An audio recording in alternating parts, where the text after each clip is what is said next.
बच्चों आज हम आगे कर रहे हैं इसी चैप्टर में जिसका नाम है सॉर्टिंग मटेरियल्स इनटू ग्रुप्स। हम न्यू टॉपिक कर रहे हैं, वो है ट्रांसपेरेंसी। ट्रांसपेरेंसी का मतलब होता है पारदर्शिता।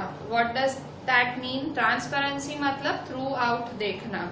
जैसे कि आप जब अब किसी के साथ हाइड एंड सीक की गेम खेलते हो तो आप सोचते हो कि हम वहां जाके छुपे जहां हम किसी को दिखे नहीं। तो आप ऐसी चीजें क्यों चुनते हो छिपने के लिए? आप दीवार चुनते हो, फिर आप कोई डोर चुनते हो, आप उनके पीछे जाके छिपते हो। कभी आप किसी ग्लास की जो कांच की विंडो के पीछे जाके छिपे हो, कांच के डोर के पीछे जाके छिपे हो? नहीं। क्यों? क्योंकि कांच ट्रांसपेरेंट होता है, आगे वाला आपको देख लेगा और आप पकड़े जाओगे। ठीक है। सो मैं यहाँ आपको क्या बता रही हूँ? मैं आपको बता रही हूँ कि हर चीज के आर पार देखा नहीं जा सकता। जैसे दीवार है, आप दीवार के आर पार नहीं देख सकते हो। डोर है, आप डोर के आर पार नहीं देख सकते हो। जबकि कांच है, जिसको इंग्लिश में ग्लास बोलते हैं, ग्लास विंडो, ग्लास डोर। सो जो वो ग्लास है, आप उसके आर पार उसको देख सकते हो। So those substances or material through which things can be seen are called transparent। ठीक है। So इसे ट्रांसपेरेंट कहा जाता है। अब glass, water, air and some plastics are example of transparent materials. ठीक है। सो कौन कौन से एग्जाम्पल है ट्रांसपेरेंट मटेरियल्स के? Glass, water, air and some plastics. So what are examples of transparent materials? ठीक है, या व्हाट आर ट्रांसपेरेंट मटेरियल्स? पहले इसी का ही क्वेश्चन लिख ही देते हैं।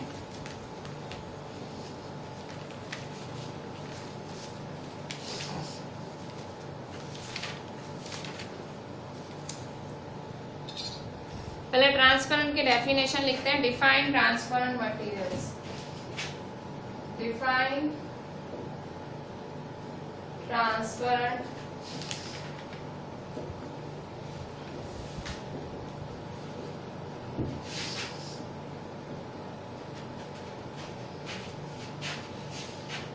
the materials through which things can be clearly seen and light can pass through them. The materials through which things can be seen clearly. The materials through which things can be seen clearly। ठीक है। Material वो material जिनके आजू बाजू चीजें देखी जा सके। The material through which things can be scene clearly and light can pass through them. And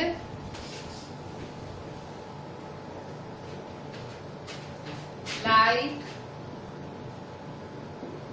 can pass through them. ठीक है। And light can pass through them are said to be transparent। Are said to be transparent। ठीक है। वो materials जिनसे आप आराम से are पार चीजें देख सकते हो और लाइट पास हो सकती है, उसे ट्रांसपेरेंट कहते हैं। So, इसके एग्जांपल्स क्या हैं? एग्जाम्पल्स लिख लेते हैं।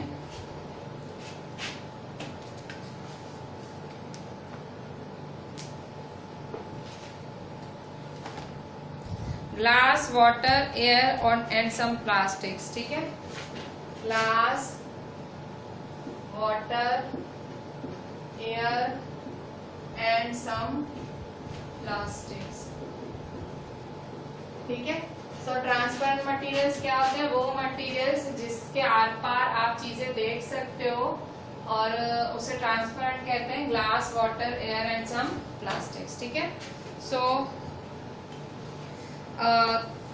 इसके बाद देखो एक और क्वेश्चन है कि जो शॉपकीपर्स होते हैं, आप जब भी किसी दुकान पे, किराने के स्टोर पे जाते हो, किराना स्टोर, सो आप देखते हो वो किराना स्टोर पे जो शॉपकीपर है, छोटे छोटे शॉपकीपर्स हैं, वो जो चीजें रखते हैं वो सब प्लास्टिक में रखते हैं या कांच की बर्नियों में रखते हैं। जैसे ग्लास, उनको ग्लास कहा जाता है। कांच। सो जो स्वीट्स वगैरह होते हैं ट्रांसपेरेंट कंटेनर्स में ही रखते हैं। सो क्यों ऐसा करते हैं वो, कि जो खरीदने वाले हैं वो उसे देख पाए, ठीक है। सो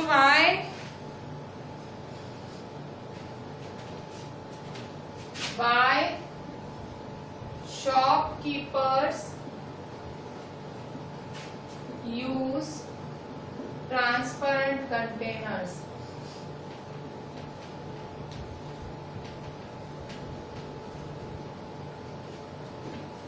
Answer, शॉपकीपर्स ट्रांसपेरेंट कंटेनर्स क्यों यूज करते हैं?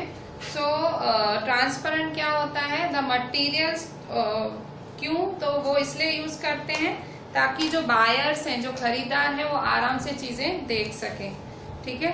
सो shopkeepers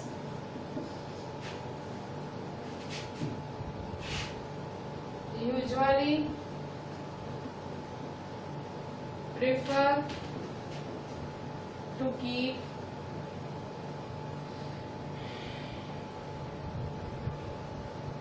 eatables in transparent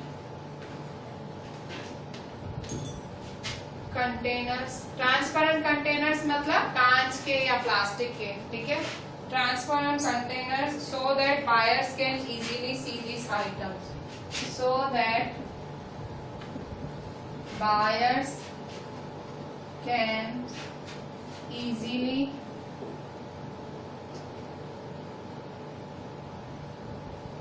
see these items.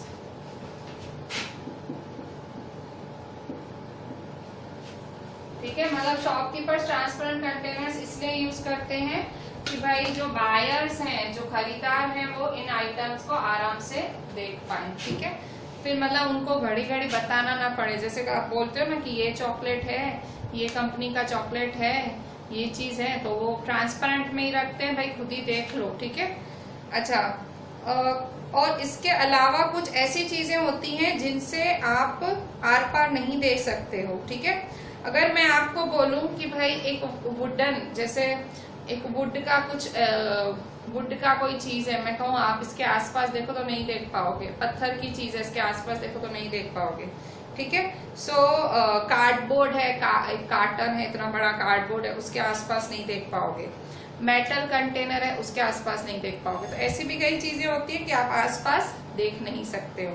सो उन्हें कहा जाता है ओपेक। जिन चीजों के आप आसपास नहीं देख सकते हो उन्हें ओपेक कहा जाता है, जैसे कि वुड, मेटल, इन सब चीजों के आसपास नहीं देख सकते हो। ग्लास के आसपास देख सकते हो, इसलिए ट्रांसपेरेंट। आप प्लास्टिक के आसपास देख सकते हो, इसलिए ट्रांसपेरेंट, ठीक है। सब तो opaque, define opaque materials, define opaque materials. Answer, the materials, ठीक है। opaque materials क्या होते हैं? The materials through which we are not able to see, the materials through which we are not able to see or light cannot pass through them.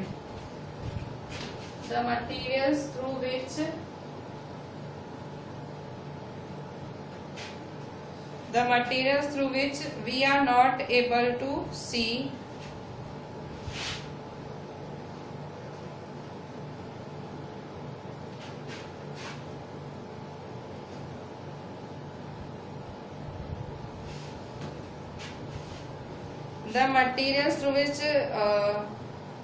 not able to see or light cannot pass through them. The materials through which we are not able to see or light cannot pass through them. Opaque materials क्या होते हैं? वो materials जिनके आसपास हम नहीं देख सकते हैं और लाइट पास नहीं हो सकती है, ठीक है। The materials through which we cannot see we are not able to see or light cannot pass through them are said to be opaque.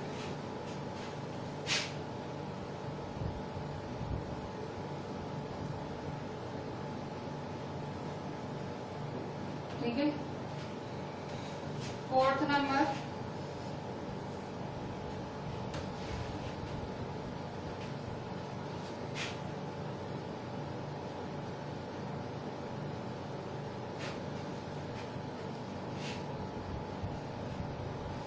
define opaque materials. The materials through which we are not able to see or light cannot pass through them are said to be opaque. उन्हें opaque कहा जाता है।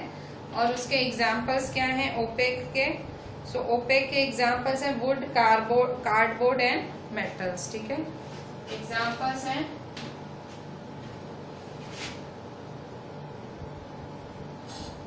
Would, cardboard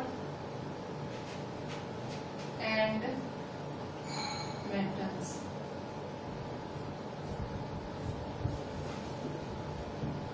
ठीक है, तो OPEC materials वो होते हैं जिनके आप सी थ्रू नहीं कर सकते हो, जिनके आसपास नहीं देख सकते हो, जैसे कि वुड, कार्डबोर्ड और मेटल्स। ठीक है, अच्छा इसके बाद नेक्स्ट है, तो देखो इस तरह से ये हमने क्या पढ़ा अभी, ट्रांसपेरेंट पढ़ा और ओपेक पढ़ा। ठीक है, सो अभी आपको अपने आसपास बहुत सारी ओपेक और ट्रांसपेरेंट चीजें दिखती होंगी। ठीक है, सो जैसे कि मतलब मैंने अभी, हाँ ठीक है, ये मेरा ओपेक है। ठीक है, मेरे पास ये है, ये ओपेक है, ये ओपेक है। ठीक है, मोस्टली सारी ओपेक चीजें हैं मेरे पास। ठीक है, सो जिनके आप सी थ्रू कर सकते हो वो हैं ट्रांसपेरेंट, और जिनके आसपास नहीं देख सकते हो दोज आर ओपेक्स। ठीक है, अभी एक्टिविटी 6 की हुई है एक आपकी नीचे। एक्टिविटीज मैं इसलिए समझाती हूँ कि आप समझ पाओ क्या, ऐसे तो एक्चुअली इनको परफॉर्म भी करना चाहिए। ठीक है, अगर आपके पास, क्योंकि ये सारी इजी एक्टिविटीज हैं, बहुत हायर लेवल की एक्टिविटीज नहीं है, छोटी छोटी एक्टिविटीज हैं। जैसे भाई मैंने बताया पानी में शुगर को घोलो तो भाई शुगर डिजोल्व होती है, सॉल्ट को घोलो तो सॉल्ट डिजोल्व होती है। ठीक है, बहुत ही सिंपल एक्टिविटीज होती हैं। इसी तरह से एक्टिविटी 6 है। एक्टिविटी 6 में क्या बोल रहा है, take a sheet of paper, एक पेपर उठाओ और उसको एक लाइटेड बल्ब के आसपास देखने की कोशिश करो। ठीक है, make a note of your observation. ठीक है, अच्छा क्या बोल रहा है, एक शीट ऑफ पेपर उठाओ, एक पेज उठाओ और उसको ऐसे बल्ब की रोशनी से आसपास देखने की कोशिश करो। So now put 2-3 drops of some oil and spread it on the sheet of paper. अब ऑयल के 2-3 बूंदे उसके ऊपर डालो और उसके शीट ऑफ पेपर के आसपास देखने की कोशिश करो। देखो पहले पेपर उठाओ और पेपर को लाइट के आजू बाजू देखने की कोशिश करो। उसके बाद आप पेपर के ऊपर ऑयल डाल दो, ऑयल का, ठीक है ऑयल तो पता ही है, पेपर के ऊपर ऑयल डालो और फिर उसको आसपास देखने की कोशिश करो। फिर जहां पे आपने ऑयल डाला है ना, सो आप क्या देखोगे जब आपने ऑयल डाला है, do you find that a bulb is more clearly visible than before? क्या आपको ऑयल बल्ब ज्यादा अच्छे से दिखता है उसके आजू बाजू? Can you see clearly through the oiled paper? क्या ऑयल पेपर से आपको अच्छे से दिखता है? Is everything on the other side visible? क्या आपको दूसरे साइड दिखता है? नो, मतलब ऑयल पेपर के आजू बाजू आपको नहीं दिखता है। The material through which objects can be scene but not clearly. Remember the oily page when we tested for presence of fats that was translucent too. Can you think of some more? देखो अगर आप paper के ऊपर oil डाल देते हो और फिर उसके आसपास, वैसे आप पेपर से ऐसे कुछ आसपास देखने की कोशिश करो ना तो भी थोड़ा दिख जाए लाइट की मदद से, पर जब आप उसके ऊपर ऑयल डालते हो ना तो कुछ भी क्लियरली नहीं दिखेगा ऑयल डालने से। सो वो ट्रांसल्यूशन होता है। आपने ये चैप्टर 2 में टेस्ट फॉर फैट्स में किया भी था। ठीक है, वो ट्रांसल्यूशन होता है। ट्रांसल्यूशन मतलब आप देख तो सकते हो पर क्लियरली नहीं देख सकते। तो ऑयल वाली चीजों से ऐसे ही है, अगर ऑयल गिर जाता है तो आप देख सकते हो है क्या, पर वो क्लियर नहीं होता है। इवन कभी आपके पेज पे कुछ लिखा हुआ है और ऑयल गिर गया, वो दिखेगा तो सही पर क्लियर नहीं दिखेगा क्योंकि उस पर ऑयल गिर गया है। ठीक है, सो ट्रांसल्यूशन क्या होता है? Define translucent. translucent materials. Four, define translucent.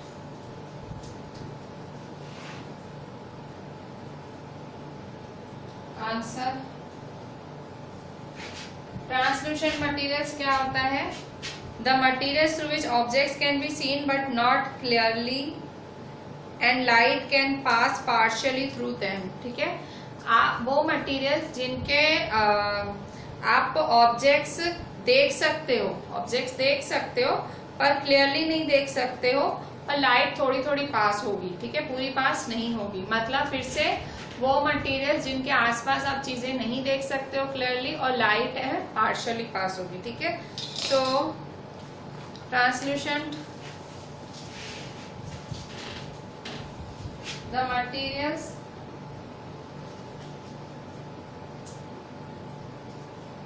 Through which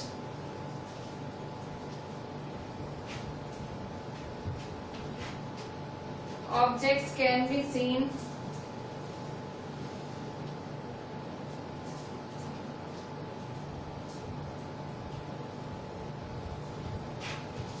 materials through which objects can be seen but not clearly,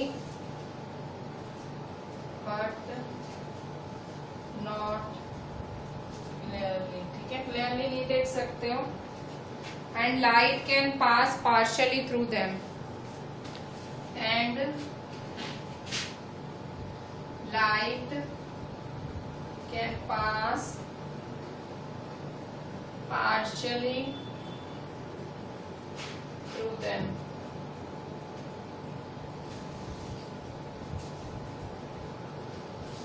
ठीक है, वो मटेरियल्स जिसमें आप ऑब्जेक्ट्स को देख सकते हो पर क्लियरली नहीं, और लाइट भी पार्शियली पास होती है। ठीक है, लाइट पार्शियली पास होती है और आप क्लियरली नहीं देख सकते हो, बट नॉट क्लियरली। ठीक है, क्लियरली नहीं देख सकते हो, और लाइट भी पार्शियली पास होती है। ठीक है, so they are said to be opaque. So are said to be opaque. ठीक है, सो एग्जाम्पल्स क्या है? एग्जाम्पल्स,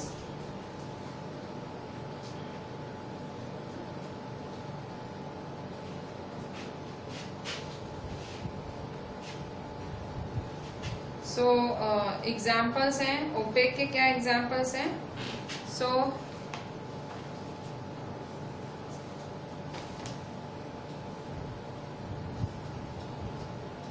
ओपेक में तो वही एक एग्जाम्पल था ऑयली पेपर वाला। ठीक है, सो वो वाला, सॉरी ये ओपेक नहीं, ये हमने किसकी डेफिनेशन लिखी? ट्रांसल्यूशेंट।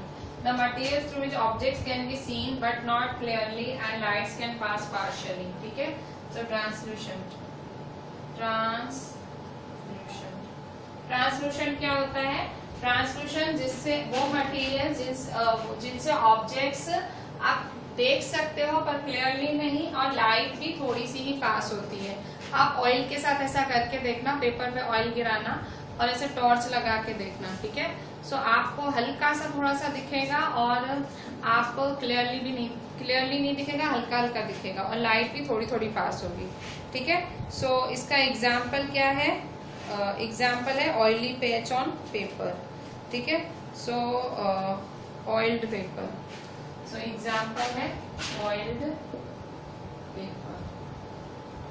ठीक है, सो इस तरह से हमने अभी मटेरियल्स को 3 तरह में डिवाइड किया, ओपेक, ट्रांसपेरेंट और ट्रांसल्यूशेंट। ठीक है, हमने अभी 3 में डिवाइड किया, ट्रांसपेरेंट, ओपेक और ट्रांसल्यूशेंट 3 में।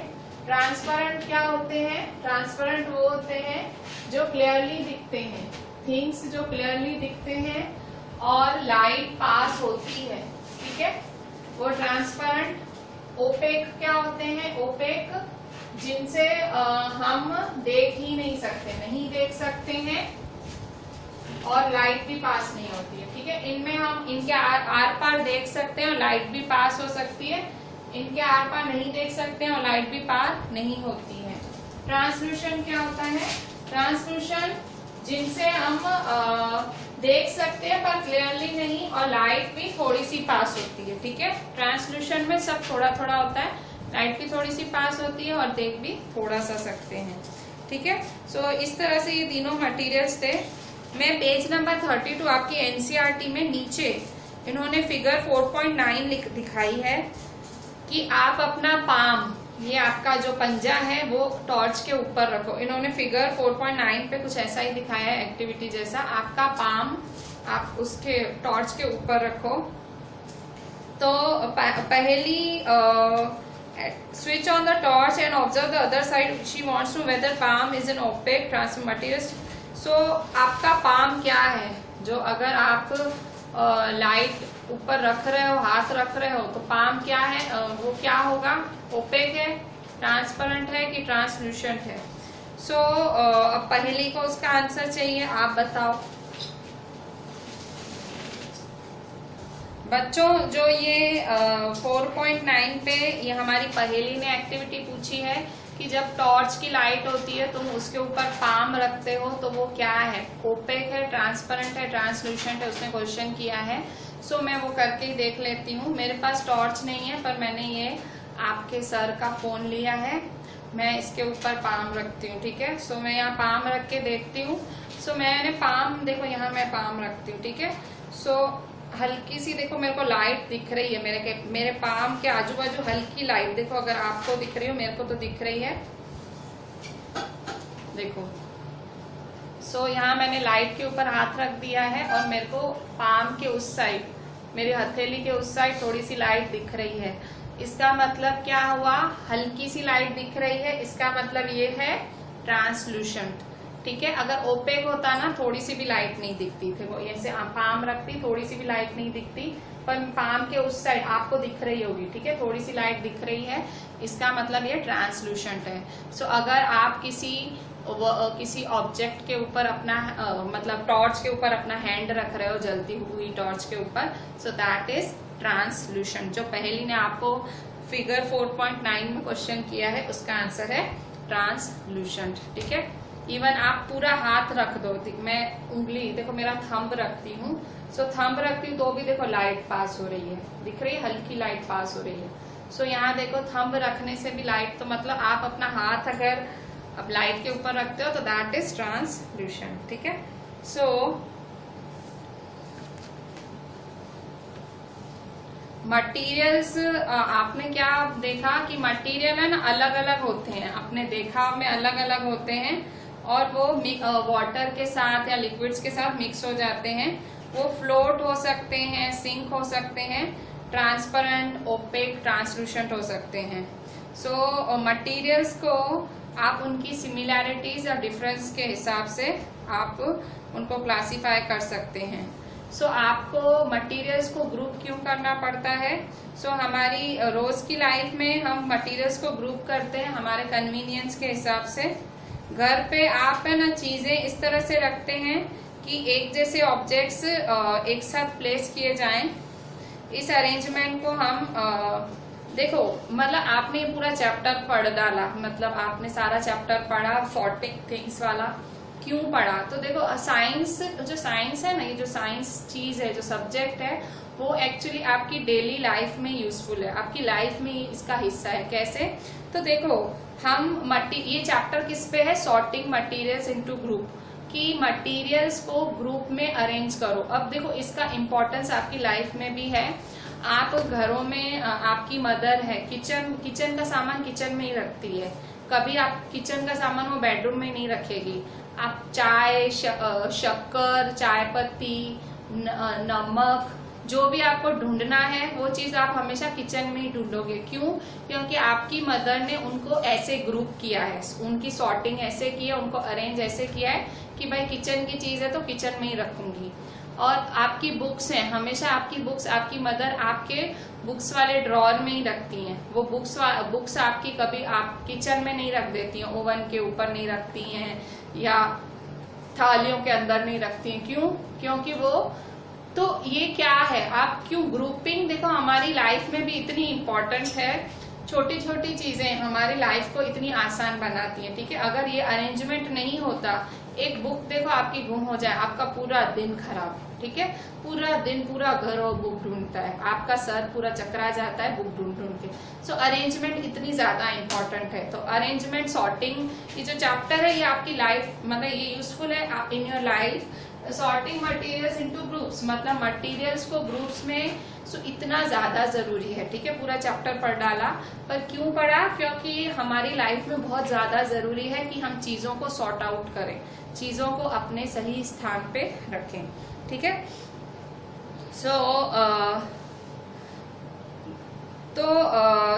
तो इस तरह से अगर मैं आपसे पूछूं ग्रुपिंग जरूरी क्यों है, वाई ग्रुपिंग इज नेसेसरी, अगर मैं आपसे क्वेश्चन करूं वाई, क्यों ग्रुपिंग जरूरी है, सो आप कहोगे कि भाई अगर हम चीजें, हमको आसानी होती है ढूंढने में, पहला रीजन तो यही है। सो अनदर रीजन ये है, dividing materials in groups makes it convenient to study their properties and also observe any pattern in these properties. We will study more about this in higher classes. जब आप group करते हो, जब एक जैसी चीजें साथ में रखते हो, फिर आप उनको और स्टडी कर पाते हो। जब आप एक जैसी चीजें साथ में रखते हो, आप उनकी प्रॉपर्टीज, उनकी खासियत रीड कर पाते हो। जैसे हमारे घर में जितने भी बिस्किट आते हैं, जितने भी तरह के बिस्किट आते हैं, हम एक जगह रखते हैं, ठीक है। सो भाई बिस्किट तो एक जैसे हुए, तो उनकी प्रॉपर्टीज क्या है? अगर मैं उसके अब डिटेल में जाऊं प्रॉपर्टीज, तो बिस्किट शुगर, आटे से बने हुए होते हैं, ठीक है। सो इस तरह से आप प्रॉपर्टीज भी एक जैसी होती है। जो आप एक जैसी चीजों को एक साथ रखते हो, उसकी प्रॉपर्टी भी एक जैसी होती है। जैसे स्पाइसेस, नमक, हल्दी, मिर्ची, वो हम एक साथ रखते हैं, क्यों? अब उनकी प्रॉपर्टीज क्या हैं? सारे एकदम क्रश्ड होते हैं। क्रश्ड मतलब सारे पाउडर फॉर्म में होते हैं। आप देख लो, कोई भी स्पाइसेस देख लो, सब पाउडर फॉर्म में होते हैं, तो वो उसकी प्रॉपर्टी। सो जब आप दो फायदे हैं, पहला तो आपको चीजें आसानी से मिल जाती हैं, और दूसरा ग्रुपिंग करने का फायदा है, अगर आपको स्टडी करना हो उस चीज के बारे में, साइंटिफिक जानना हो, तो वो चीजें जब एक साथ होती हैं तो आप उनको और अच्छे से, प्रॉपर्टीज उनकी और अच्छे से समझ सकते हो, ठीक है। सो इस तरह से आप पढ़ सकते हो ग्रुपिंग के बारे में, ठीक है। So this is your chapter of sorting materials into groups, ठीक है। सो मैं आपको पहले तो अच्छे से सारी एक्सरसाइज करा देती हूँ, फिर हमें टाइम बचा तो हम थोड़े और क्वेश्चन आंसर्स भी कर लेंगे।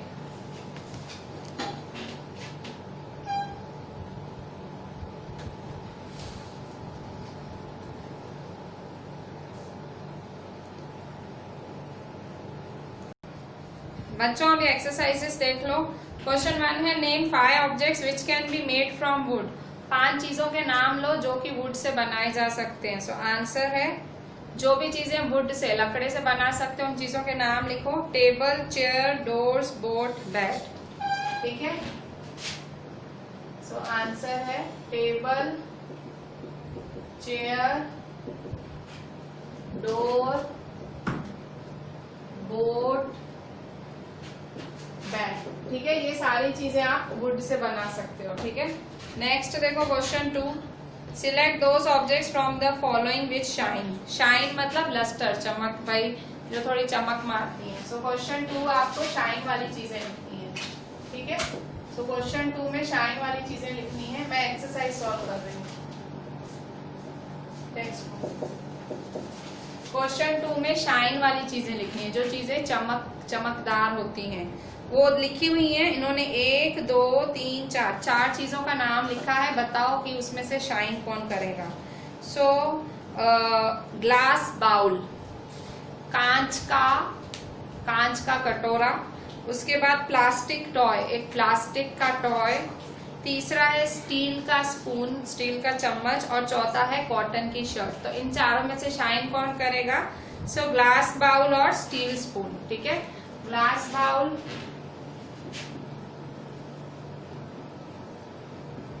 और स्टील स्पून, ये दोनों क्या करेंगे? Shine. Question 3,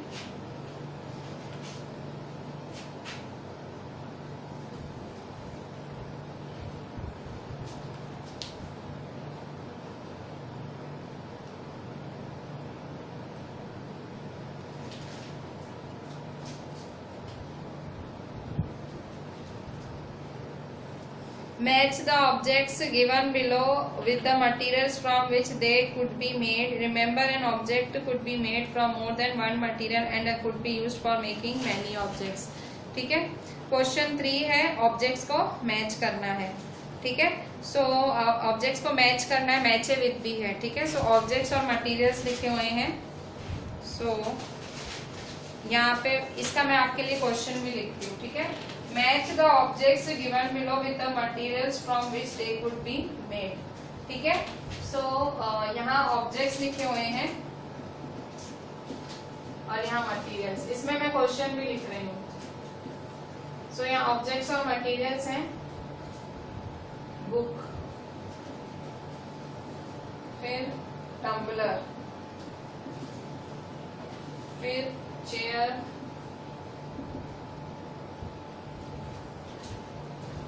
toy, shoes, glass, would, paper, leather, plastics. Glass, would, paper, leather, plastics.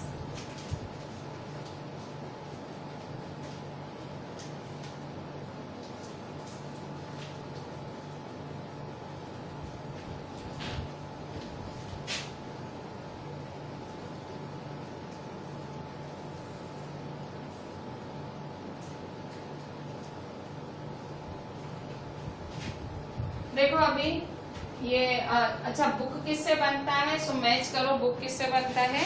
Book बनता है बुक पेपर से बनता है. तो बुक को पेपर से मैच करो, तो बुक बनता है पेपर से. ठीक है, इसके बाद टम्बलर. ठीक है, टम्बलर मतलब ग्लास. तो ग्लास किसका हो सकता है? सो टम्बलर ग्लास का ही होगा. ठीक है, ग्लास का. टम्बलर है ग्लास का. चेयर, चेयर किसकी होगी? चेयर होगी वुड की. ठीक है, चेयर लकड़े की होती है. टॉय, टॉय किसका होता है? प्लास्टिक का. और शूज किसके होते हैं? लेदर के. ठीक है, तो इस तरह से मैंने देखो बहुत ही सिंपल था. बुक पेपर के बनते हैं. टम्बलर मतलब, टम्बलर का मतलब पानी पीने का ग्लास. सो वो ग्लास का होता है, कांच का ग्लास होता है ना. फिर चेयर, चेयर वुड की. टॉय प्लास्टिक के होते हैं. शूज लेदर के. शूज और चमड़े के शूज नहीं पहनते हैं आपके पापा, एक्सपेंसिव एक्सपेंसिव महंगे महंगे शूज. आपकी मम्मियाँ भी पहनती होंगी, आप खुद भी पहनते होंगे. ठीक है, सो हम सब पहनते हैं लेदर के शूज. अच्छा, इसके बाद question 4, state whether the statements given below are true और फॉल्स. क्वेश्चन 4 आपको ट्रू और फॉल्स बताना है. सो 8 है, ट्रू और फॉल्स आपको 8 में बताना है. क्वेश्चन 4 में ट्रू और फॉल्स है. सो क्वेश्चन 4 ट्रू और false. So first है, stone is transparent while glass is opaque. Stone transparent होता है और glass opaque. Stone के आसपास देख सकते हो ट्रांसपेरेंट होता है और ग्लास के आसपास नहीं देख सकते हो. यहाँ उल्टा लिखा है, ये क्या है? false. So फर्स्ट वाला आपका false है.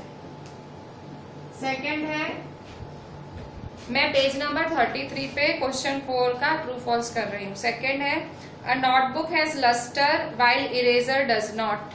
नोटबुक में चमक होती है और इरेजर में चमक नहीं होती है.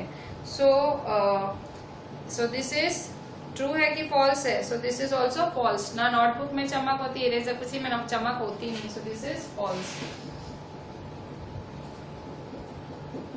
Third, chalk dissolves in water. क्या चॉक को तोड़ के आप पानी में डालो तो पानी में मिक्स हो जाता है. डिजोल्व करना मतलब मिक्स हो जाता है, बिल्कुल गायब हो जाता है. सो फॉल्स. आपको चॉक तो दिखेगा. ये एक्सपेरिमेंट तो आप कर भी सकते हो घर में. चॉक आपको पानी में दिखेगा ही. So this is false. Does not dissolve in water. Fourth है, a piece of wood floats on water.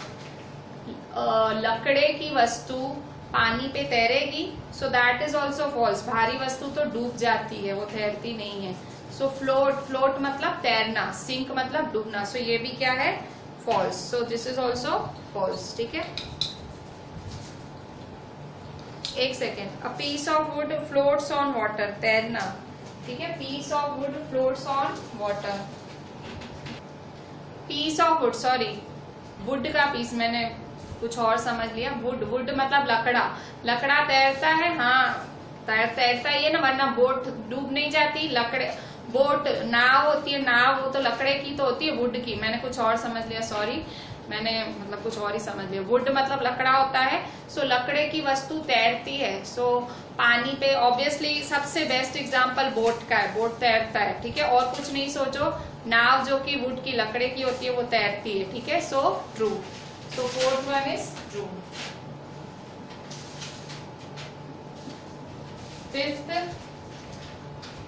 Fifth का क्वेश्चन है sugar does not dissolve in water. Sugar water में घुलती नहीं है, डज नॉट। सो ये क्या है, ये तो फॉल्स है, ठीक है, घुलती है।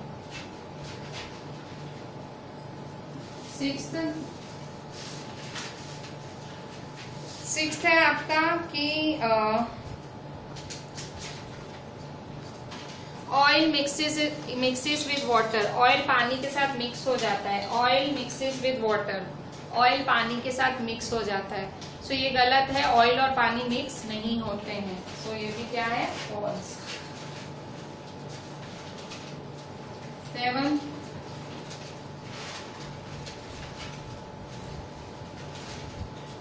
Sand settles down in water. जो सैंड होती है, जो सैंड होती है मतलब कि मिट्टी, अगर आप पानी में मिट्टी डालो तो नीचे जाके बैठ जाएगी। हाँ सही बात है, आप मिट्टी डाल के देखना, बिल्कुल नीचे जाके पानी में सेटल हो जाएगी। पानी ऊपर होगा, मिट्टी मिट्टी नीचे। सो ये सही बात है, true.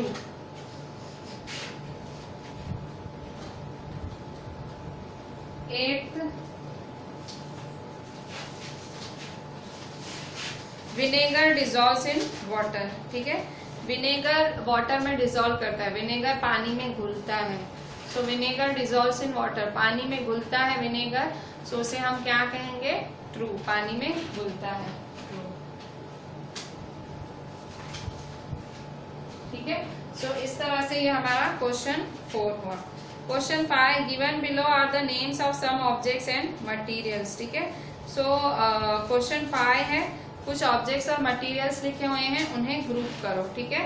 So round shaped and other shapes और ईटेबल्स एंड नॉन ईटेबल्स, ठीक है। सो नीचे क्वेश्चन 5 में ग्रुपिंग करनी है आपको, ठीक है। मैं आपको क्वेश्चन 5 कराती हूँ बच्चों। अभी यहाँ देखो, और question 5 given below are the names of some objects and materials. यहाँ कुछ नाम लिखे हुए हैं, water, basketball, orange, sugar, globe, apple, earthen, picture. इनको ग्रुप करना है राउंड शेप और अदर शेप्स में। सो मैंने यहाँ क्वेश्चन ही लिख दिया है। सो आंसर ए का, ए में क्या करना है, राउंड शेप और अदर शेप्स। तो यहाँ राउंड शेप और अदर शेप्स, तो ये ग्रुपिंग करनी है आपको। राउंड शेप में कौन कौन आएगा, वाटर, वाटर नहीं आएगा राउंड शेप में, उसकी तो कोई शेप ही नहीं होती है वाटर की। बास्केटबॉल, बास्केटबॉल आप खेलते हो ना, बॉल वो। फिर ऑरेंज, ऑरेंज भी राउंड शेप है, आप खाते हो। शुगर है, शुगर राउंड शेप नहीं होती है। ग्लोब, ग्लोब राउंड शेप होता है। ग्लोब वो दुनिया, वो नहीं, वो दुनिया का पूरा वर्ल्ड का वो खरीदते हैं मार्केट से, बड़ा सा, आपके प्रिंसिपल के ऑफिस में होगा वैसा ग्लोब, ठीक है। फिर एप्पल, एप्पल भी राउंड शेप है। अर्थन पिक्चर, अर्थन पिक्चर का मतलब मटका, ठीक है, मटका होता है ना आपके घर में, माटला, अर्थन पिक्चर। सो और फिर बी में eatables and non eatables. Eatables मतलब खाने लायक, और नॉन ईटेबल्स मतलब खाने नहीं, भाई जिसको खा नहीं सकते हो, और ईटेबल्स मतलब खा सकते हो, नहीं खा सकते हो। सो ईटेबल्स, वाटर, वाटर खाया जा सकता है कि नहीं। सो वाटर ऑब्वियसली पिया जा सकता है, मत ईटेबल मतलब आप उसको कंज्यूम कर सकते हो। सो वाटर, ठीक है। नेक्स्ट है बास्केटबॉल, बास्केटबॉल को नहीं खा सकते हो। खाना या पीना मतलब खाना, मतलब खाना पीना। ऑरेंज, ऑरेंज को खा सकते हो। शुगर को खा सकते हो। ग्लोब, ग्लोब को नहीं खा सकते हो। एप्पल को खा सकते हो, और अर्थन पिक्चर को नहीं खा सकते हो। मटके को कैसे खाओगे, ठीक है। सो ये आपके जो है क्वेश्चन 5 था। अब क्वेश्चन 6 है, list all known to you that float on water, check and see if they will float on an oil और केरोसिन। ठीक है, सो कौन कौन सी चीजें पानी पे फ्लोट करती हैं। ठीक है, list some items float on water, list some items that float on oil, float on kerosene.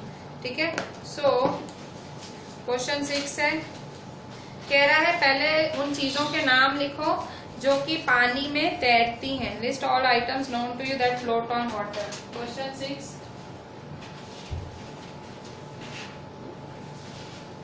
Question 6, list some items that float on water, जो तैरती हैं पानी में।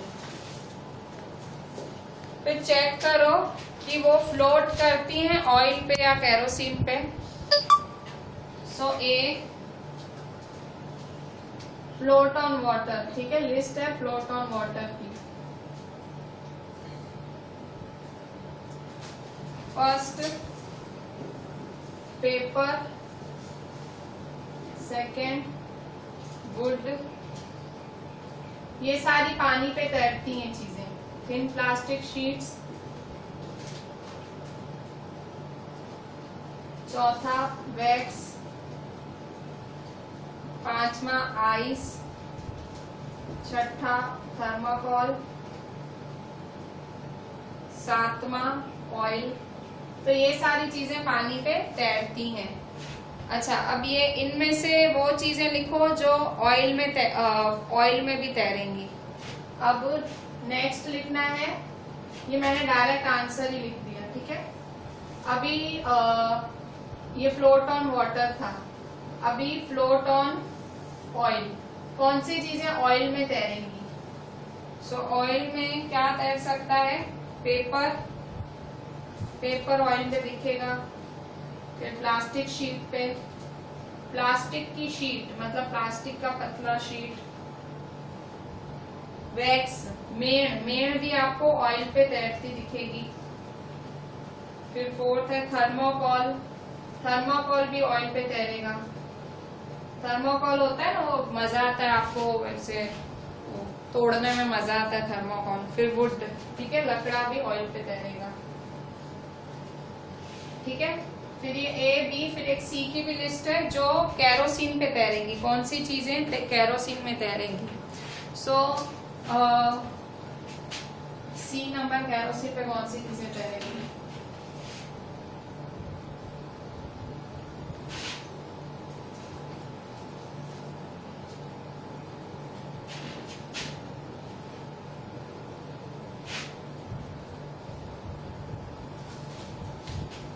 सी नंबर केरोसिन पे क्या तैरेगा? ये फ्लोट ऑन ऑयल था, मतलब इनमें से ही लिख रही हूँ, सारी चीजें इनमें से ही यहाँ लिखी। अब इनमें से ही जो केरोसिन पे तैरेंगी।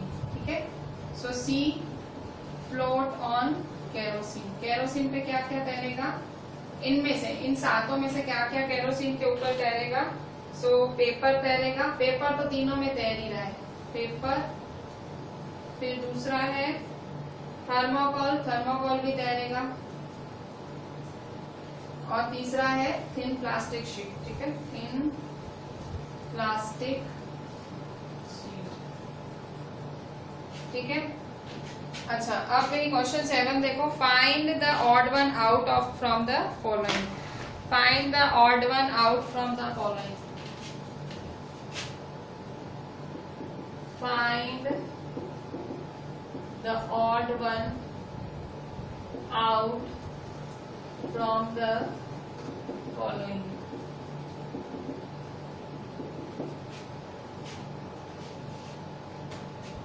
A, chair, bed, table, baby, cupboard. इनमें से कौन सी चीज अलग है? देखो, चेयर, चेयर वुड की बनी होती है। बेड, बेड भी वुड का बना होता है। टेबल, टेबल भी वुड का होता है। बेबी थोड़ी वुड का होता है, बच्चा तो इंसान है। सो ए में ऑड वन आउट मतलब अलग क्या है? तो बेबी सबसे अलग है। बी, रोज, जास्मिन, बोट, मैरीगोल्ड, लोटस। सो ये सारे फूलों के नाम है। अलग क्या है? बोट, बोट थोड़ी फूल है। C, aluminium, iron, copper, silver, sand. अब एल्यूमिनियम, आयरन, कॉपर, सिल्वर ये सारे मेटल्स हैं। सैंड मतलब मिट्टी, ये सब अलग हुआ तो सैंड, ठीक है। फिर D, sugar, salt, sand, copper sulphate. So sugar, salt, sand, copper sulphate, इनमें से कौन सबसे अलग हुआ? So find the odd one out from the following. So इसमें से कौन सबसे अलग हुआ? सैंड, सैंड सबसे अलग हुआ। क्यों?